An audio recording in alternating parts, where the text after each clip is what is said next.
ओम शांति।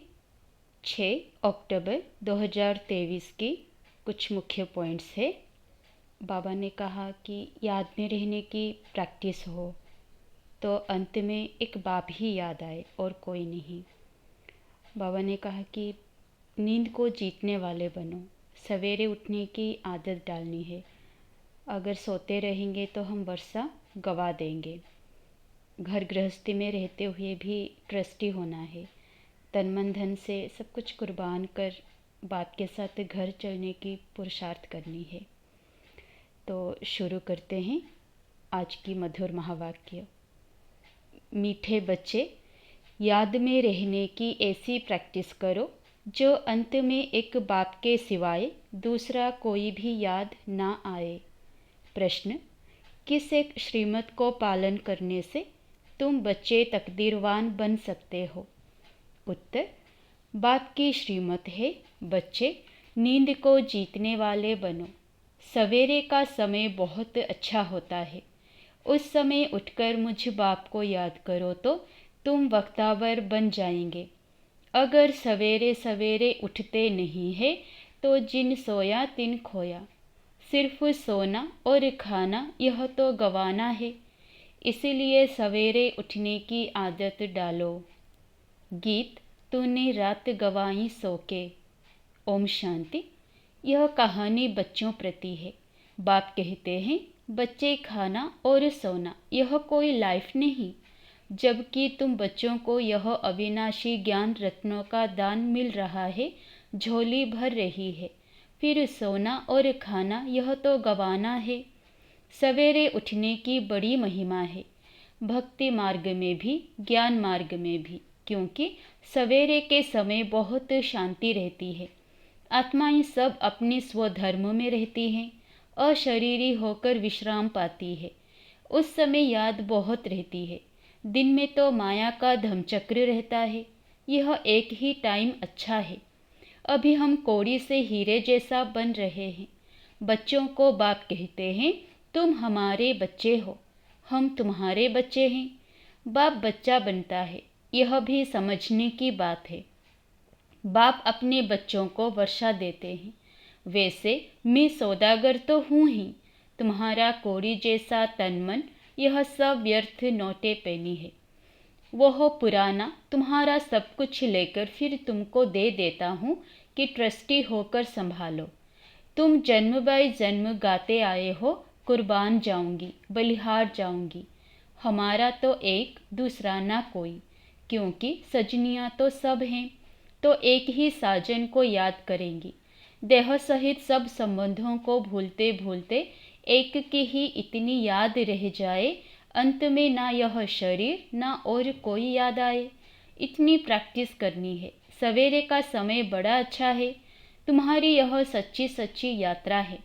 वह तो जन्म बाय जन्म यात्राएं करते आए, लेकिन मुक्ति को तो पाया नहीं, तो झूठी यात्रा हुई ना। यह है रूहानी और सच्ची मुक्ति और जीवन मुक्ति की यात्रा। मनुष्य तीर्थों पर जाते हैं तो अमरनाथ, बद्रीनाथ याद रहते हैं ना। खास 4 धाम कहते हैं। तुमने कितने धाम किए होंगे, कितनी भक्ति की होगी, आधा कल्प करते आए हो। अब इन बातों को कोई भी जानते ही नहीं। आप ही आकर लिबरेट करके फिर गाइड बन साथ ले जाते हैं। कितना वंडरफुल गाइड है। बच्चों को ले जाते हैं मुक्ति जीवन मुक्ति धाम। ऐसा गाइड कोई होता नहीं। सन्यासी लोग सिर्फ मुक्ति धाम कहेंगे। जीवन मुक्ति अक्षर उनके मुख से निकलेगा नहीं। उसको तो वह कागविष्ठा समान अल्पकाल का सुख समझते हैं। तुम बच्चे जानते हो, बाप है दुख हरता सुख करता। हे माता पिता, आपके जब हम बालक बनते हैं तो हमारे सब दुख दूर हो जाते हैं। आधा कल्प हम सुखी बन जाते हैं। यह तो बुद्धि में रहता है ना, परंतु धंधे आदि में जाने से भूल जाते हैं। सवेरे उठते नहीं है, जिन सोया तिन खोया। तुम जानते हो, बरोबर हमको हीरे जैसा जन्म मिला है। अभी अगर नींद से सवेरे नहीं उठेंगे तो समझेंगे यह वक्तावर नहीं है। सुबह को उठकर मोस्ट बिलव्ड बाप को, साजन को याद नहीं करते हैं। आधा कल्प से साजन बिछड़ा है और बाप को तुम सारा कल्प भूल जाते हो। फिर भक्ति मार्ग में तुम साजन के रूप में व बाप के रूप में याद करते हो। सजनी साजन को भी याद करती है, उनको फिर बाप भी कहा जाता है। अभी बाप सम्मुख है तो उनकी श्रीमत पर चलना पड़े। श्रीमत पर अगर नहीं चलते तो यह गिरे। श्रीमत अर्थात शिव बाबा की मत। ऐसे नहीं हमको क्या पता किसकी मत मिलती है। समझना चाहिए इनकी मत का भी वह रिस्पॉन्सिबल है। जैसे लौकिक रीति बच्चों का बाप रिस्पॉन्सिबल है, सन सोज फादर, यह ब्रह्मा तन भी फादर का शो करता है। मुरब्बी बच्चा है। बहुत अच्छे अच्छे बच्चे हैं जो यह नहीं जानते कि हम किसकी मत पर चलते हैं, कौन डायरेक्शन देते हैं। बाबा को तो याद नहीं करते, सवेरे उठते नहीं, याद नहीं करते तो विकर्म भी विनाश नहीं होते। बाबा बतलाते हैं इतनी मेहनत करता हूँ तो भी कर्म भोग चलता रहता है, क्योंकि एक जन्म की तो बात नहीं है ना, अनेक जन्मों का हिसाब किताब है। डायरेक्शन मिला हुआ है, इस जन्म के भी पाप बतलाने से आधा कट सकता है। यह तो बाप कहते हैं, मैं जानता हूँ और धर्मराज जानते हैं, पाप बहुत किए हुए हैं। धर्मराज गर्भ जेल में सजा देते आए हैं। अभी तो तुम पुरुषार्थ कर विकर्म विनाश करते हो तो फिर गर्भ महल मिलता है। वहाँ तो माया होती नहीं जो मनुष्य को पाप करावे और सजा खानी पड़े। आधा कल्प है ईश्वरीय राज्य, आधा कल्प है रावण राज्य। सर्प का मिसाल भी यहाँ का है, सन्यासियों ने कॉपी की है। जैसे भ्रमरी का मिसाल बाबा देते हैं। भ्रमरी कीड़े को अपने घर में ले आती है, तुम भी पतितों को ले आते हो, फिर उनको बैठ शूद्र से ब्राह्मण बनाते हो। तुम्हारा नाम ब्राह्मणी है। यह भ्रमरी का दृष्टांत बहुत अच्छा है। प्रैक्टिकल में आते तो बहुत है, फिर कोई कच्चे रह जाते, कोई सड़ जाते, कोई खत्म हो पड़ते। माया बड़ा तूफान में लाती है। तुम हर एक वास्तव में हनुमान हो। माया कितना भी तूफान लाए, हम बाबा को और स्वर्ग को कभी नहीं भूलेंगे। घड़ी घड़ी बाबा कहते हैं सावधान। मनुष्य तो तीर्थों पर धक्के खाने लिए जाते हैं, यहाँ और तो कहाँ नहीं जाते। एक ही बाप और सुखधाम को याद करते रहना है। तुम तो बराबर विजय पहनने वाली हो। इनको बुद्धियोग बल, ज्ञान बल कहा जाता है। याद करने से बल मिलता है, बुद्धि का ताला खुलता है। अगर कोई भी बेकायदे चलन चलते हैं तो उनकी बुद्धि का ताला ही बंद हो जाता है। बाप समझाते भी हैं, अगर तुम ऐसा करेंगे तो ड्रामा अनुसार बुद्धि का ताला बंद हो जाएगा।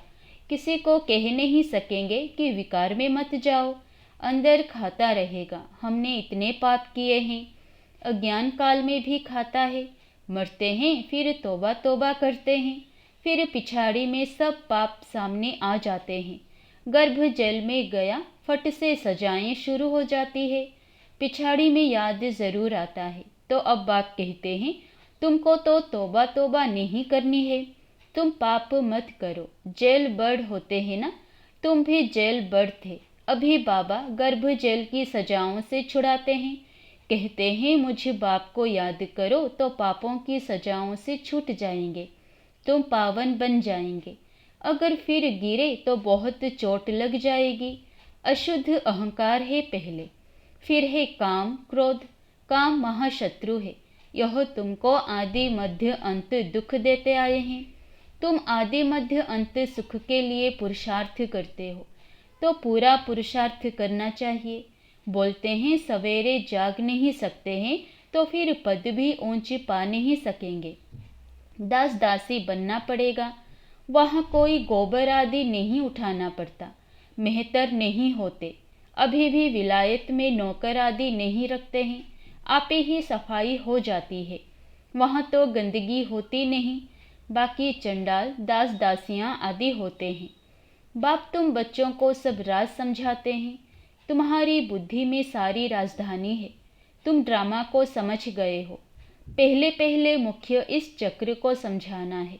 अब ओपनिंग के लिए गवर्नर आदि को बुलाते हैं तो बच्चों को डायरेक्शन मिलते हैं। ओपनिंग कराने के पहले उनको कुछ समझाओ कि भारत श्रेष्ठाचारी था, अब फिर भारत भ्रष्टाचारी बना है। भारत के पूज्य देवी देवताएं ही फिर पुजारी मनुष्य बने हैं, यह जरूर समझाना है। जो वह खुद भी कहें कि सृष्टि चक्र का राज यह समझाते हैं। जो यह जानते हैं उनको त्रिकालदर्शी कहा जाता है। मनुष्य होकर अगर ड्रामा को ना जाने तो बाकी क्या काम का। ऐसे तो बहुत कहते हैं बीके की पवित्रता बहुत अच्छी है। पवित्रता तो सबको अच्छी लगती है। सन्यासी पवित्र हैं, देवताएं पवित्र हैं, तब तो उन्हों के आगे माथा झुकाते हैं ना। परंतु यह और बात है, पतित पावन एक परमात्मा ही हो सकता है। पतित से पावन बनाने वाला मनुष्य गुरु हो ना सके, यह समझाना चाहिए। कृपा करके इस बात को आप समझो तो आपका पद बहुत ऊंच हो जाएगा। भारत पूज्य से पुजारी कैसे बना है, भारतवासी देवी देवता 84 जन्म कैसे लेते हैं, यह समझाओ। यह बातें जरूर समझानी है। क्राइस्ट से 3000 वर्ष पहले भारतवासी देवी देवता ही थे। उसको सुखधाम हेवन कहा जाता है। स्वर्ग सो अब फिर नर्क बना है, यह फिर तुम बैठ समझाएंगे तो बहुत भारी तुम्हारी महिमा होगी। अखबार वालों को भी पार्टी देनी है, फिर वह आग लगाएं या पानी डालें, उन पर सारा मदार है। यह तो तुम बच्चे जानते हो, लड़ाई लगनी ही है, खून की नदियां बहेगी। भारत में हमेशा यहाँ से ही खून की नदी बहती आई है। अभी पार्टीशन हुआ तो कितने मनुष्य दरबदर हुए, एकदम अलग अलग राजधानी हो गई। यह भी ड्रामा में नूंद है। आपस में लड़ते फ्रैक्शन डालते हैं। पहले कोई हिंदुस्तान पाकिस्तान अलग थोड़े ही था। भारत में ही रक्त की नदियां बहनी है, तो फिर घी की नदी बहेगी। नतीजा क्या होता है, थोड़े बच जाते हैं।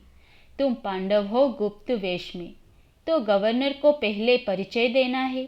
जिसके पास जाना होता है उनकी पहले महिमा की जाती है, परंतु उन्हों के लिए क्या लिखा हुआ है यह राज तुम ही जानो। वह थोड़े ही समझते हैं कि यह मृगतृष्णा के समान राज्य है। ड्रामा अनुसार उन्हों के भी अपने प्लान्स बनते ही हैं। महाभारत में दिखाते हैं प्रलय हो गई, अब महाप्रलय तो होती नहीं। तुम बच्चों के अंदर सृष्टि चक्र का ज्ञान हर वक्त गूंजना चाहिए। पहले तो वह समझे कि इन्हों को शिक्षा देने वाला कौन है, तब समझें बरोबर हम भी तो शिव के बच्चे हैं, प्रजापिता ब्रह्मा के भी बच्चे हैं। यह सीजरा है। प्रजापिता ब्रह्मा है, ग्रेट ग्रेट ग्रैंडफादर। मनुष्य सृष्टि का बड़ा तो ब्रह्मा हो गया ना। शिव को ऐसे नहीं कहेंगे, उनको सिर्फ फादर कहेंगे।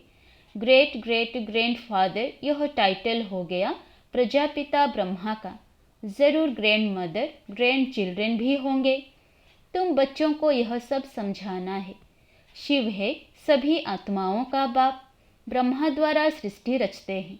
तुम जानते हो हमारी फिर कितनी बिरादरियां निकलती हैं। गवर्नर को समझाना चाहिए कि ऐसी एग्जीबिशन तो कोने कोने में करानी चाहिए। आप प्रबंध करा के दो। हमको तो देखो 3 पैर पृथ्वी के भी नहीं मिलते और फिर हम विश्व के मालिक बन जाते हैं। तुम प्रबंध करके दो तो हम भारत को स्वर्ग बनाने की सेवा करें। वह तुमको थोड़ी मदद देंगे तो भी सब उनको कहने लग पड़ेंगे कि गवर्नर भी ब्रह्मा कुमार बना है। अच्छा, मीठे मीठे सिकिलधे बच्चों प्रति माता पिता बाप दादा का याद प्यार और गुड मॉर्निंग। रूहानी बाप की रूहानी बच्चों को नमस्ते। धारणा के लिए मुख्य सार। पहला, कौड़ी जैसा तन मन धन जो भी है उसे बाप पर कुर्बान कर फिर ट्रस्टी होकर संभालना है, ममत्व निकाल देना है। दूसरा, सवेरे सवेरे उठ बाप को प्यार से याद करना है। ज्ञान बल और बुद्धि योग बल से माया पर विजय पानी है।